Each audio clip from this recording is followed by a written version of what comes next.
इस वक्त विजय उपाध्याय जी भी हमारे साथ जुड़ गए हैं। बहुत स्वागत है सर आपका, राजनीतिक विश्लेषक हैं आप। सर, कोर्ट ने अपना फैसला सुना दिया है। गेम जो है अब वो सरकार के पाले में है। सरकार को तय करना है कि निकाय चुनाव कराने हैं या फिर नहीं कराने। अगर कराने की बात है तो फिर ये जो यहाँ पर आरक्षण का मामला है ये काफी हद तक दिक्कत क्रिएट भी कर सकता है सरकार के लिए, क्योंकि ओबीसी नाराज हो जाएगा। तो आपको क्या लग रहा है कि आगे की जो संभावना है वो किस तरफ जाती हुई दिख रही है? विजय सर। देखिए, सुप्रीम कोर्ट ने जो बातें अपने ऑर्डर में पहले जो कह चुका है उसका ध्यान उत्तर प्रदेश के अधिकारियों को रखना चाहिए था चुनाव कराने के पहले, क्योंकि ये सिर्फ उत्तर प्रदेश का मसला नहीं है। उत्तर प्रदेश के पहले महाराष्ट्र और तमिलनाडु, मध्य प्रदेश में भी ये सब विवाद हो चुके हैं। तो मैं नहीं समझता कि अधिकारी इतने मासूम हैं और इतने कम जानकार हैं कि उन्हें दूसरे राज्यों में सुप्रीम कोर्ट के ऑर्डर को लेकर हुए विवाद की जानकारी नहीं होगी। अगर उनको जानकारी थी तो क्या उन्होंने जानबूझ के ये जो इन्होंने ये स्थिति पैदा की, क्या जानबूझ के पैदा की या उनकी कोई साजिश थी, या फिर वो बिल्कुल गैर जानकार हैं, उनको सुप्रीम कोर्ट के ऑर्डर्स की दूसरे राज्यों में चल रही ऐसी हलचलों की कोई जानकारी नहीं थी। तो अगर इस तरह की स्थितियां हैं कि उन्हें कुछ पता ही नहीं था, और जो हमारे जो भी जिम्मेदार लोग हैं, मुझे लगता है कि सारा दायित्व तो उनका है। दूसरा, अगर बिना रिजर्वेशन के चुनाव कराने का तो पॉलिटिकल लॉस होगा बीजेपी को। लोकसभा चुनाव सिर पे हैं, और अगर वो बिना रिजर्वेशन के चुनाव कराते हैं तो बीजेपी को बहुत ज्यादा नुकसान, पॉलिटिकल नुकसान होने वाला है। और इससे बीजेपी अपना नुकसान नहीं चाहेगी, वो रिजर्वेशन के साथ चुनाव चाहेगी। और रिजर्वेशन के साथ चुनाव के लिए जरूरी है कि वो एक आयोग, डेडिकेटेड आयोग बने। आयोग का चूंकि अब 1400 वार्ड हैं और करीब 1000 हमारे पंचायत अध्यक्ष, नगर पालिका अध्यक्ष। चूंकि अभी जो सारी चीजें हैं उसमें लग रहा है कि ऐसे समय भी ज्यादा लग जाएगा। मैं अभी आपके पास लौटती हूँ। दिनेश शर्मा जी इस वक्त हमारे साथ जुड़ गए हैं, पूर्व मुख्यमंत्री हैं। बहुत स्वागत है सर आपका जी मीडिया पर। सर, कोर्ट के फैसले पर अब क्या कहेंगे, क्योंकि अब जो गेंद है वो सरकार के पाले में है कि निकाय चुनाव कराया जाए या फिर नहीं कराया जाए? देखिए, सरकार विधि की व्यवस्था के अनुसार, जो बाबा साहब भीमराव अंबेडकर जी ने जो आरक्षण की व्यवस्था दी है उसके अनुसार संचालित रही है, और उसने उसी के अनुसार अभी तक का सब चुनाव कराए हैं जी। सरकार की मंशा हमेशा से रही है कि पिछड़ों को, वंचितों को, अनुसूचित को और सामान्य वर्ग सभी को बराबर से जो संविधान में प्रदत्त आरक्षण की व्यवस्था है उसके अनुसार अधिकार से उनको जनप्रतिनिधित्व मिले जी। तो सरकार इस सब चीज को सुनिश्चित कराती रही है। अभी माननीय न्यायालय का जो निर्णय आया है, अभी जल्दी होगी, इसके विस्तृत विवरण को देखने के बाद, इसका विधिक परीक्षण कराने के बाद सरकार अपने निर्णय को सर्वसम्मत से, जो भी निर्णय होगा जो जनहित में होगा और जो आरक्षण की व्यवस्था को सुरक्षित रखते हुए सभी पक्षों को, वो चाहे वो पिछड़ा वर्ग हो, चाहे वो अनुसूचित हो या चाहे वो सामान्य वर्ग हो, सभी को आरक्षण की व्यवस्था संविधान के अनुसार करते हुए सरकार कोई कदम उठाती रही है।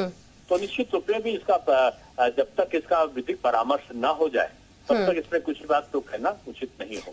लेकिन सर इसे लापरवाही तो आप जरूर कहेंगे ना, जल्दबाजी भी कह सकते हैं, क्योंकि पहले ही कोर्ट का आदेश था, सुप्रीम कोर्ट का, ट्रिपल टेस्ट कराया जाए, लेकिन वो प्रक्रिया फॉलो नहीं की गई पहले। नहीं, देखिए, तमाम प्रक्रियाओं के बाद ही जो व्यवस्थाएं थी उनका अनुपालन करते हुए ये प्रक्रिया अपनाई गई थी। फिर भी अगर कोई कोर्ट इसमें विसंगति समझती है तो सरकार उसके निवारण के उपाय करेगी। सरकार कभी भी विधि विरुद्ध, संविधान विरुद्ध या आरक्षण में किसी भी वर्ग के को वंचित किए बगैर ही कोई भी रास्ता अपनाएगी। यानी आप ये कहने की कोशिश कर रहे हैं कि आरक्षण को सुरक्षित रखते हुए ही सरकार का अगला स्टेप होगा? नहीं, वो हमेशा काम किया है सरकार ने। आरक्षण की व्यवस्था जो संवैधानिक व्यवस्था है उसका सरकार ने, बीजेपी ने कम से कम कठोरतम, चाहे वो अटल जी की सरकार में रहा हो पिछड़ों के संदर्भ में, या वर्तमान मोदी जी की सरकार में या योगी जी की सरकार में रहा हो, सरकार ने उसका पालन किया है। तो निश्चित रूप से वो आरक्षण की व्यवस्था जो भी सरकार, जो भी संविधान के अनुसार है, बाबा साहब के बनाए गए संविधान के अनुसार, उसका वो पालन करेगी। ठीक है, बहुत शुक्रिया आपका सर हमारे साथ जुड़ने के लिए। इस वक्त लक्ष्मीकांत वाजपेयी जी भी हमारे साथ जुड़ गए हैं। सर, बहुत स्वागत है आपका। सर, कोर्ट ने अपना आदेश सुना दिया है, सर क्या कहेंगे, क्योंकि अब तो गेंद सरकार के पाले में ही है, सरकार को ही तय करना है। सरकार के पाले में डाली है जी। कोर्ट ने आरक्षण संबंधित शासनादेश को निरस्त किया है जी। और फिर कोर्ट का ये कहना कि आरक्षण के बिना चुनाव करा लो, क्या ये संभव है क्या? जब आरक्षण संबंधी शासनादेश नगर विकास विभाग का कोर्ट ने निरस्त किया है, तो फिर दोबारा आरक्षण की प्रक्रिया किए बिना कोई राजनीतिक दल और सरकार कैसे चुनाव करा लेगी? ओबीसी समाज का बड़ा महत्वपूर्ण वर्ग है जी, और उसके आरक्षण को दोबारा नियम सम्मत करके करे बिना चुनाव कराना, मेरी दृष्टि से, मैं कार्यकर्ता के नाते बोल रहा हूँ, ये कोई सरकार की या भाजपा की प्रतिक्रिया नहीं है, लेकिन कार्यकर्ता के नाते ये मेरी प्रतिक्रिया है कि कोर्ट ने गेंद सरकार के पाले में डाली है, और जहां तक मैं समझ पा रहा हूँ सरकार को दोबारा से आरक्षण की प्रक्रिया करनी पड़ेगी, और उस आरक्षण की प्रक्रिया, हाँ, क्योंकि सर अगर ऐसा नहीं होता तो कहीं ना कहीं गलत मैसेज भी जाएगा, जो ओबीसी वर्ग है अपने आप को अलग थलग महसूस भी करेगा। सरकार लोकतांत्रिक सरकार है और आदरणीय योगी जी के नेतृत्व में जन आकांक्षाओं की पूर्ति करने वाली सरकार है। ये उम्मीद करना कि न्यायालय ने अगर कोई निर्देश दिया उसकी कंप्लायंस के बिना चुनाव करा लेंगे, ऐसा असंभव। लेकिन सर आपको नहीं लगता कि पहले बहुत जल्दबाजी हुई है?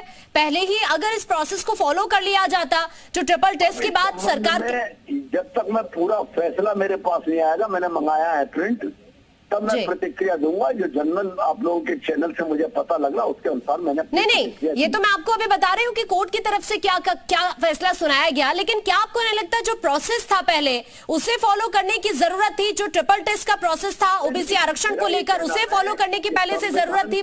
जिन अनुच्छेदों के आधार पर ये नगर निकायों में आरक्षण की प्रक्रिया लागू की गई थी, उसमें चक्रानुक्रम नामक एक शब्द है, और चक्रानुक्रम के अनुसार ही आरक्षण होता है।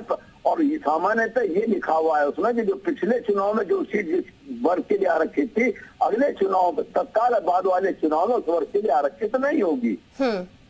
तो हवाला तो सर उसी का दिया गया है ना, 2017 का ही रैपिड सर्वे का हवाला दिया गया कोर्ट में, तो क्या ये भी तो गलत हुआ ना? 2017 के रैपिड सर्वे पे तुमने आरक्षण घोषित कर लिया, लेकिन एक स्टैंडिंग ऑर्डर ये है कि जो पिछले चुनाव में जो सीट जिस वर्ग के लिए आरक्षित थी, तत्काल बाद के चुनाव में, तत्काल बाद यानी 17 के बाद 22 के चुनाव में, उस वर्ग के लिए आरक्षित नहीं हुई। ये भी तो सरकार ने में दे रखा है।